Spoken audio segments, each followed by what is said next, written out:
Siva, you are a human rights activist, and before you became a politician, right? And you founded Swara, which is kind of premier human rights organization. So I guess you have a slightly different perspective on the question of human rights. It's not just about gaining votes. I think there are human rights issues that are vote gainers, anti-ISA, and perhaps also a question of free and fair elections. These are things that people respond to immediately. But they are kind of minority issues. And most recently, Anwar Ibrahim and the Prime Minister Najib and Razak seem to have converged on the question of LGBT rights. Both of them sort of arguing for very similar things. Anwar for discrimination against the LGBT community, and Najib for characterizing the LGBT community as enemies of Islam.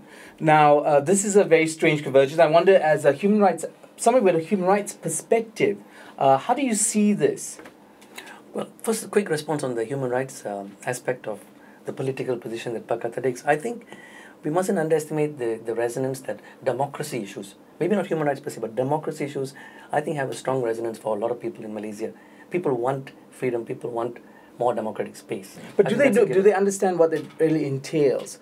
They might want more, say, democratic space for themselves, but are they willing to accept difference, and will they be able to give space to marginal communities? I think that must come as a necessary outcome of that kind of thinking. But the point is, people want that change. People want space, democratic space, freedom. I think that's quite important, besides economic issues, which are also very important, and I think, of course, resonate to a bigger proportion of people. Coming back to the issue about LGBT rights, what is clear is Najib has taken the worst possible reactionary conservative position. Now, a lot of people are asking about what Anwar meant when he said that. And most people, what we need to appreciate is this: that answer, which was picked up unfortunately by the media and given some prominence, was in the context of a hostile cross-examination in a trial. He's sitting in the witness stand. The lawyer is putting yes or no questions to him, and he's forced to make certain positions. He wasn't given a chance to clarify, and that's going to happen at the next trial date when he is re-examined. So he will clarify what he meant. Anwar's position is I think he stated it quite clearly in a number of interviews, which are on record, including the BBC interview, which led to that civil suit. He sued Hassan Ali because Hassan Ali was distorting what he had said to the BBC. To the BBC, he said, look, we need to review these archaic laws. And archaic laws they are. Don't forget, these are not even Islamic laws. These are Victorian time penal code provisions, very reactionary, very conservative, transported to India and from India to Malaysia. That's the origin. Nothing Islamic at all about them. So in case people try to conflate these laws with Islamic positions, they're Victorian English positions. Okay, but coming back to then what he said. So he said we need to review these archaic laws, and he said they're too punitive. Now that was taken by Hassan Ali and distorted by saying, oh, you are trying to legalize homosexuality, and that wasn't Anwar's position. Anwar also has much more, nuanced position, because in Islam, we need to distinguish what is a sin and what's a crime. And I think Anwar's position as a Muslim, as a practicing Muslim, is that he still endorses the position that homosexuality is a sin. Now, how do you want to treat it? Whether you treat it as a crime and how do you punish it, those are big issues up for discussion, even within Islam. That's the point he was trying to make. Do you think within your party, within the larger coalition, there is a congruence of understanding about these issues? Because it seems to me there are many people in your party and beyond who don't have a human rights perspective, right? And how has, politically, how do you have you been working to level everybody up, kind of spread an understanding?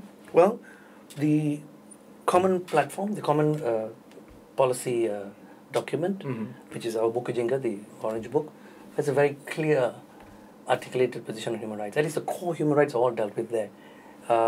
Basic freedoms, removing the ISA, really removing the ISA, not like what the Barisan has done, which replaced it with a, oppressive law, a new law. Freedom of expression, freeing the media, everything set out, the freedom of association, freeing the trade unions. It's all set out there, and I'm quite happy with that position. I was part of helping draft that position. But I agree, I'm not going to go out there and say that we have achieved consensus on each and every human right. No, that's not what I'm going to say. We do have people who take conservative positions. And don't forget, it's not just Parti Keadilan Rakyat. It's the Pakatan Rakyat that you're talking about. You have to deal with PAS, Keadilan and DAP and try to articulate common positions. And undoubtedly, LGBT rights is not a position of consensus. That's quite clear. If the Pakatan comes to power in the next general elections, will they be signing on to the whole raft of social, political, and economic rights, and that the UN has given? I mean, I think Malaysia has in fact not signed or ratified many of these. We have committed to ratifying the most the key conventions. We started in 1999. If you go back to our original document, the election manifesto of the Barisan Alternative, as we were then known then, we put it in writing that we would ratify the Civil and Political Rights Convention, the Economic, Social and Cultural Rights Convention, the Convention Against Torture. These are the key ones, which of course the Barisan has not touched at all. And then would be the process of course harmonizing local law with that. But I think this is going to be a process for this country. What this country needs first is space, a democratic space for the necessary conversations to happen. And that's not allowed now. Now what you get is a very distorted conversation, a one-way barrage of propaganda. You get a limited discussion in the internet, but it's really, again, difficult. What you need is this kind of conversation to happen on national television, national radio. And we need to... What kind of national? Well, the internet, with all due respect, is not quite there yet. Right. There's a big difference between the internet and speaking to 10 million people every night on primetime television. A huge difference. Now, the prospects for capturing Putrajaya, there's been a lot of talk. Recently, we've seen defections from MPs in Sabah. Now, that might cause some disquiet among maybe people who think that the defections are good in terms of numbers and the numbers that need to be achieved in order to capture Putrajaya, but they don't actually signal a change in terms of politics on the ground. That Sabah will not might have regime change, but it might not have new politics, as it were. I agree. The new positions of these two individuals, I think, are more reflective of major dissension within Barisan Nasional Sabah. I wouldn't extrapolate from that to what Pakatan Rakyat Sabah will do. Assuming we get a mandate to run the state. But weren't you instrumental? Wasn't the Pakatan instrumental in bringing them across the aisle? Well, our position has been this with anybody on the other side. They said, if you want to work with us, and if you want to join us, you have to sign on the political platform. The political program. That's fundamental. Well, at this point, they haven't yet. At this point, they're just saying they will support the Pakatan Rakyat because they do recognize that our policies are beneficial to Sabah as a state. But our program goes beyond that. But do you take a much more kind of pragmatic, perhaps Machiavellian view of politics, that in some ways you need these kind of bridging things? You can work with people whose values might be anathema to yours, but because they allow for a certain transition, that this is something that you could accept. I mean, personally, as somebody who's a human rights advocate, but also somebody who's a politician who wants to see concrete change in this country, are you willing to make those kinds of trade-offs? Well, it depends what you mean by trade-off. If you're talking about a trade-off and compromising on the common policy platform, no. If you're talking about compromising the Bukit Jingga, no. But these are minimal programs, right? I mean, they don't demand a high level of consensus in terms of political values. Oh, no, I think if you look at the Bukit Jingga and also the detailing of the Bukit Jingga that's happened in the last two budget programs that we put up in detail in Parliament, they detail the Bukit Jingga to some extent. And I think that's what people are expected to sign on. They can't support us, be part of us, and then turn around and say, well, no, I never agreed to that. And I think what the point you're making is important. The change that Pakatan Rakyat wants to do is not about changing individual leaders. And Anwar Ibrahim would be the first to say that. It's not about him becoming prime minister. And that's the accusation that's often made. But that he himself has articulated. That's not change. He has repeatedly in a number of key drama, and he still does this, every other weekend or every week in and out. He talks about systemic change, and that systemic change is in the Bukit Jingga. It's meaningless if you're just going to change leaders, as you point out, okay. Without changing the system, the flawed system that we've arrived at after 50 odd years of so-called independence. Now, I think a lot of Malaysians want to know what the game plan is. People who are supporters of the Pakatan, coming up to the next general elections, whenever it is, whether it's September or March, what can kind of Malaysians look forward to? I mean, are there going to be important landmarks, things that are going to happen that will signal where the Pakatan is going in terms of its own sort of strategy for the next general elections? Well, I mean... Can you reveal these things? Yeah, I mean, if you... On YouTube? Our work is ongoing, yeah. The challenge we face is simply getting the message out.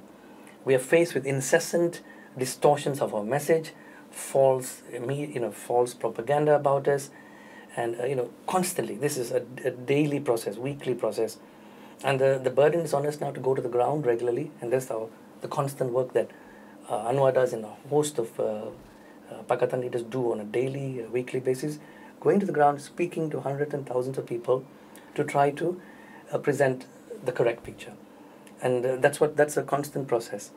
And of course, we're also up against an election system that's not free and fair. So, but one that delivered substantial changes in 2008. I agree, and would have delivered even more substantial change if the election had been free and fair. I personally feel we were limited to 82 seats in 5 states because of that system. That's the system we fought to change. That's what Bersih was about. And credit to Bersih, it has achieved some change. We've got indelible ink. We've got the postal vote system, out of the way and replaced with an early voting system. But there's still some major issues to deal with. The electoral roll is still a major problem. Fair access to media is a major problem. The use of the institutional apparatus, the government apparatus before and during election campaign time is a major problem. These issues have not been addressed. So that's an ongoing challenge, and I think our message to people is this election is going to be one of the dirtiest in the history of Malaysia. There's no doubt about it, because the stakes are high. And people must remember the one way you can overcome this is to come out and vote. In other words, there must be a high turnout to overcome the certain degree of cheating that's going to happen. Okay. And I think the most important idea that really, I think people need to take on is the idea that a change of government is good for the people. The idea that people can take power into their hands and change government. And for the first time in the history of Malaysia, that's become a reasonable possibility. I'm not saying that we're going to solve all the problems. I'm not saying that Pakatan is perfect. No, I'm not going to go out and I'm not saying that. But I'm saying we have to be given a chance to present an alternative program for 5 years. And if we don't do it, or we break our own promises, then kick us out. And I think that's the very point I want to make. That is, it is that power, that ability to change government, that's really the key issue in the next elections. Thank you very much.